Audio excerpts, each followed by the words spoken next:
Hello पब्लिकानो, क्या हाल चाल सभी के। आज टॉपिक जो कवर करने वाले हैं उसकी पहले मेरी तरफ से एक सवाल।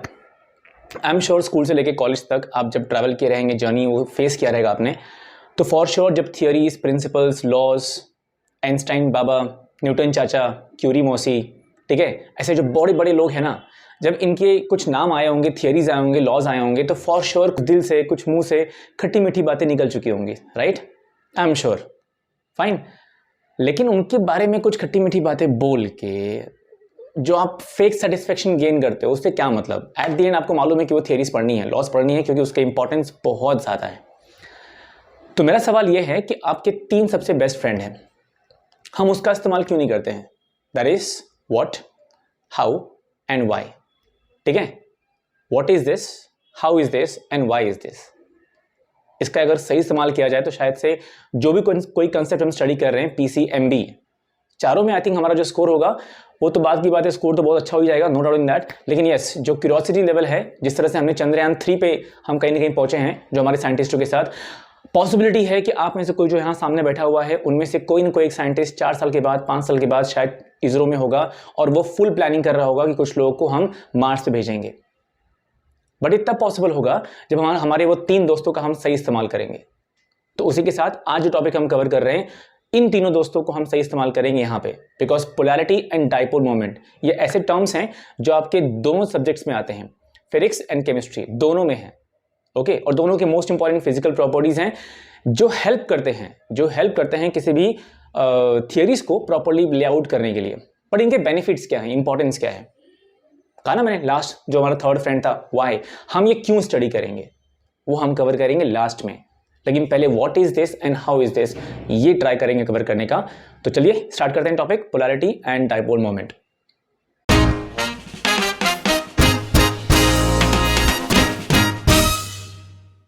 So let's start the first one, that is polarity. अब पोलैरिटी फाइंड आउट करने के लिए फर्स्ट ऑफ ऑल मुझे मालूम होना चाहिए फर्स्ट थिंग, क्या, इलेक्ट्रोनेगेटिविटी। किसी भी कंपाउंड का, किसी भी मॉलिक्यूल का अगर मुझे निकालना है पोलैरिटी, तो उसके लिए उस कंपाउंड मॉलिक्यूल के अंदर जो एटम्स हैं उनका इलेक्ट्रोनेगेटिविटी क्या होता है वो मुझे पता होना चाहिए। तो ये रहा आपके पास टेबल, और टेबल में क्लियरली शो किया हुआ है कि electronegativity that is delta EN difference जो है, अगर वो 0 हुआ, मतलब 2 एटम के बीच का जो EN डिफरेंस होगा, अगर वो 0 हो गया तो अल्टीमेटली कंपाउंड क्या होगा, प्योरली कोवेलेंट। एग्जाम्पल ये रहा। अब एग्जाम्पल में क्या शो कर रहा है कि H2 है, दैट मीन्स दोनों हाइड्रोजन का जो इलेक्ट्रोनेगेटिविटी है वो 2.2 है। डिफरेंस निकाल तो क्या आएगा, डेल्टा EN इक्वल टू 0। तो ये जो हमारा हाइड्रोजन है ये प्योरली कोवेलेंट नेचर शो करता है, okay. Likewise next one is, अगर डेल्टा EN का डिफरेंस 0 और 0.4 के रेंज में आएगा, आप बोलोगे सर यहाँ भी 0 है, यहाँ भी 0 है, थोड़ा एडजस्ट कर लो यार, इतना चलता है, इतना तो कॉमन सेंस की बात है, 0.1 ले लो तुम, उसमें क्या है। बट एक डिफरेंस रेंज शो करने के लिए 0 लिखा हुआ है, डजंट मीन एकदम फिक्स मत हो जाना, क्योंकि कुछ लोग हैं जो समटाइम्स जो वर्ड्स हम बोलते हैं, टीचर्स बोलते हैं, हम लोग बोलते हैं, उसको सीरियसली लेते ही नहीं है, कैच ही नहीं करते हैं, ठीक है, स्ट्रांगली होल्ड नहीं करते। समटाइम्स बोले हुए वर्ड्स को इतना स्ट्रांगली कैच कर लेंगे कि बाबा रे बाबा पूछो नहीं। तो प्लीज उतना जरा सीरियस मत हो जाना, ठीक है। तो 0 to 0.4 मान लो, 0.1 होगा ऐसा मान लो। अगर ये डिफरेंस रेंज हुआ तो जो उसका नेचर रहेगा कंपाउंड का या मॉलिक्यूल का, वो नॉन पोलर कोवेलेंट नेचर रहेगा, non polar covalent nature. Example CH4। अभी CH4 में क्या शो हो रहा है कि कार्बन का इलेक्ट्रोनेगेटिविटी 2.5 है, हाइड्रोजन का इलेक्ट्रोनेगेटिविटी 2.2 है। डिफरेंस निकाल तो क्या आता है, 0.3 आता है। तो कहने का मतलब क्या है, ये 0.3 जो है इस रेंज में परफेक्टली सूट करता है। इट मीन्स जो हमारा CH4 है, मीथेन है, वो non polar covalent nature show करता है। ओके, क्लियर हुआ, कितना सिंपल है। तो तुरंत आइडेंटिफाई करना, कंफर्म करना कि कंपाउंड क्या है, पोलर है, नॉन पोलर है, आयोनिक है, क्या है एग्जैक्टली, ये सब कुछ क्लियर होगा अगर आपको इलेक्ट्रोनेगेटिविटी आता है तो।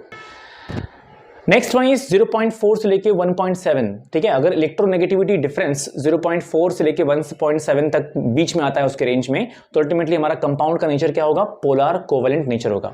एग्जांपल क्या शो किया आपके सामने, H2O।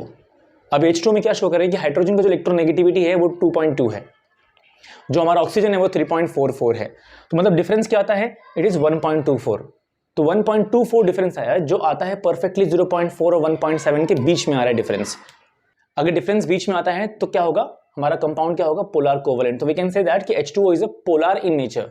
आपने बहुत जगह सुना भी रहेगा, बहुत सारे इनऑर्गेनिक ऑर्गेनिक के रिएक्शंस में कहीं ना कहीं यूज हुआ रहेगा, स्पेशली ऑर्गेनिक में। वहां बोला होगा कि भाई H2O कौन है, पोलर नेचर शो करता है। यस, क्यों पोलर शो करता है? Because of this reason. तो कभी किसी ने बोला आपसे कि भाई ये पोलर है, ये नॉन पोलर है, ये आयोनिक है, तो एटलीस्ट आपके पास एक सवाल सामने से होना चाहिए। जस्ट मालूम है आपको कि रीजन, आपको आंसर पता है, लेकिन शो ऑफ करना बनता है ना यार, कम ऑन यार, जिंदगी में शो ऑफ ना किया तो क्या मतलब हुआ? थोड़ा बहुत ऑब्वियसली, लेकिन यस, ठीक है। तो बट अगर आपको इलेक्ट्रोनेगेटिविटी कुछ एलिमेंट्स का मालूम है और ये डिफरेंस रेंज मालूम है, तो यू कैन क्लियरली कंफर्म कि कौन सा कंपाउंड मॉलिक्यूल का नेचर क्या रहेगा। एंड लास्टली, अगर डिफरेंस रेंज 1.7 के ऊपर है तो अल्टीमेटली क्या होगा? वो आयोनिक होगा। एग्जांपल कौन सा हमारे पास? NaCl। NaCl में Na का जो इलेक्ट्रोनेगेटिविटी है वो 0.3 है, वेरस जो मेरे पास Cl है वो 3.16 है। डिफरेंस क्या आता है? 2.23 का। दैट मींस मोर देन 1.7 है, विच मींस हमारा जो NaCl है वो आयोनिक नेचर शो करता है। ओके, ये बहुत इंपॉर्टेंट है। सो हमारे सेशन का जो लास्ट पार्ट है that is dipole moment. Okay, अब डाइपोल मोमेंट होता क्या है? इसका जो मीनिंग है ये फिजिक्स एंड केमिस्ट्री में ऑलमोस्ट सेम है, ठीक है। क्या है वो? Magnitude of the charges and distance between the charges, ठीक है।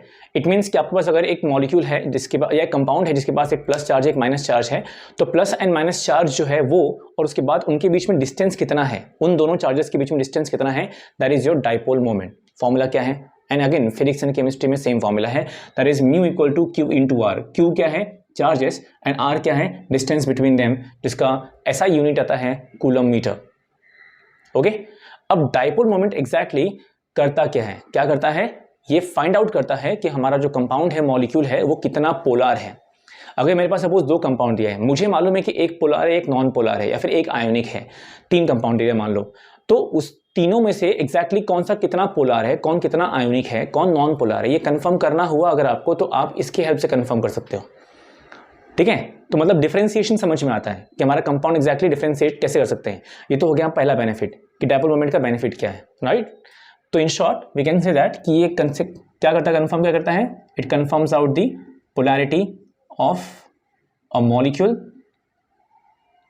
और अ कंपाउंड, ठीक है। हमारे पास जो कंपाउंड है, मॉलिक्यूल है, उसका पोलैरिटी कितना है, हाईली पोलर है, लेस पोलर है, हाईली आयोनिक है, लेस आयोनिक है, वो समझ में आता है। But exactly this dipole moment depends on what factor? Depends on what factor? Depends on electronegativity. अगर मुझे यही नहीं मालूम तो मैं डिफरेंस कैसे निकालूंगा, ठीक है। अगर ये डिफरेंस नहीं निकलेगा तो मुझे एक वैल्यू कैसे समझ में आएगा? जो वैल्यू समझ में ना आया तो मैं एग्जैक्टली कैसे कंफर्म करूं कि भाई एग्जैक्टली उसका नेचर क्या है, बरोबर ना। तो this dipole moment depends on what? It depends on the electronegativity. अगर मुझे किसी भी एलिमेंट का इलेक्ट्रोनेगेटिविटी आता है, मालूम है, तो अल्टीमेटली कुछ बात बनेगा, अदरवाइज ना, चांस कम है। ओके, तो आज जो टॉपिक आपने कवर किया है पोलैरिटी एंड डाइपोल मोमेंट, दोनों टर्म्स बहुत इंपॉर्टेंट है फिजिक्स एंड केमिस्ट्री में। अब आते हैं लास्ट फेज पे। फेज ये है कि इस सेशन का लास्ट पार्ट हमारा क्या था कि व्हाई, हमें टॉपिक पढ़ना क्यों है, ठीक है। पढ़ना इसलिए है क्योंकि इसके बेनिफिट्स बहुत सारे हैं। और फर्स्ट ऑफ ऑल पोलैरिटी जो है उसके बेनिफिट्स क्या हैं? पोलैरिटी का बेनिफिट ये है कि इसे समझ में आता है कि दो एटम के बीच में जो बॉन्ड बना हुआ है उसका स्ट्रेंथ कितना अच्छा होगा। अगर बॉन्ड स्ट्रेंथ समझ में आएगा तो एग्जैक्टली जो क्रिस्टल लैटिस ये जो टर्म है ये समझ में आएगा। आपको 11th में चैप्टर था केमिकल बॉन्डिंग, 12th में चैप्टर है सॉलिड स्टेट, फाइन। तो जो कनेक्शन है ये समझ में आता है कि कंपाउंड कितना पोलर है, नॉन पोलर है, उसके अकॉर्डिंग उसका स्ट्रेंथ समझ में आता है, फाइन। सबसे इंपॉर्टेंट प्रॉपर्टी ये हुआ कि बॉन्ड स्ट्रेंथ समझ में आएगा। नंबर 2 इज दैट कि आपको ये क्लियर होगा कि मॉलिक्यूल कितना ज़्यादा सॉल्युबल होगा वाटर के अंदर या किसी और सॉल्वेंट में, या कितना नहीं सॉल्युबल होगा। तो in short solubility, very importantly solubility. Third thing is that कि अगर आपको कंपाउंड या मॉलिक्यूल जो है वो कौन से लाइक 3 डायमेंशनल स्ट्रक्चर जो होगा, वो 3 डायमेंशनल स्ट्रक्चर कितना ज़्यादा इंटैक्ट होगा या लूज होगा, कैसा रहेगा, वो समझ में आता है, fine. Next thing most importantly about the magnetism, fine, कि वो जो हमारा मॉलिक्यूल है, कंपाउंड है, या वो जो एलिमेंट रहेगा वो कितना स्ट्रांगली मैग्नेटिक प्रॉपर्टी शो करता है। तो अगर हमें पोलैरिटी क्लियर है तो ऐसे बहुत सारे नंबर ऑफ प्रॉपर्टी समझ में आती है। क्लियर हुआ? डाइपोल मोमेंट जो है वो कंफर्म कर देता है कि एग्जैक्टली बॉन्ड का स्ट्रेंथ कैसा होगा, बॉन्ड का नेचर क्या होगा, पोलैरिटी क्या होगा, तो एग्जैक्टली ये सब कुछ प्रॉपर्टी समझ में आती है। तो मेरा कंसर्न सिर्फ इतना है कि याद रखिएगा जब आप पढ़ रहे हो कोई टॉपिक तो अल्टीमेटली थिंक अबाउट इट। वो जो हमारे 3 बेस्ट फ्रेंड हैं जो हमें लाइफ में कभी अकेला नहीं छोड़ेंगे और अल्टीमेटली हमारे साथ रहेंगे लॉन्ग टाइम तक, मरते दम तक शायद से, वो जो हैं उनका साथ आप नहीं छोड़ना। बस वो आपका साथ नहीं छोड़ेंगे बिल्कुल भी, लेकिन आप उनका साथ नहीं छोड़ना। That is what, how and why. किसी भी टॉपिक को समझने के लिए, पढ़ने के लिए या फिर अपने दिल में बिठाने के लिए ये तीनों दोस्तों को साथ में रखना ज़रूरी है। बाकी वीडियो को लंबा नहीं खींचते हैं, इतना ही है। प्लीज़ टॉपिक बहुत इंपॉर्टेंट है दोनों को दोनों, पोलैरिटी एंड डाइपोल मोमेंट, समझो इसे, कुछ ना समझ में आया हो तो थोड़ा सा पीछे जाओ एंड समझो, लेकिन इग्नोर ना करो। बस मैं इतना ही कहूँगा और कुछ नहीं। बाकी चैप्टर इंपॉर्टेंट है, ज़रूरी है, ऑर्गेनिक एंड इनऑर्गेनिक दोनों केमिस्ट्री में। ऑलराइट, एंजॉय करो, एक्सप्लोर करो and be happy. Bye bye.